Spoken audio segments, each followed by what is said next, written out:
నమస్కారం. ఘంటారావానికి స్వాగతం. ముందుగా ప్రధానాంశాలు. మహిళలకు 33% రిజర్వేషన్ ప్రకటన చర్చనీయాంశమైందన్న సీఎం.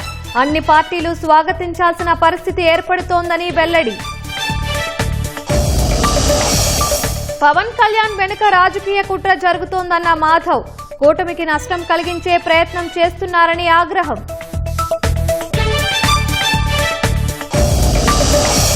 రేపు ధవళేశ్వరం బ్యారేజీ నుంచి కాల్వలకు నీరు. ముందస్తు ఖరీఫ్ కోసం విడుదల చేయాలని నిర్ణయం.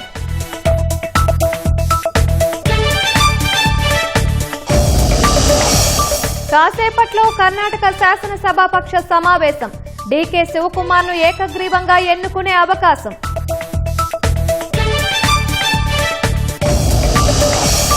ముప్పు ఎక్కడి నుంచైనా రావచ్చన్న ఆర్మీ చీఫ్.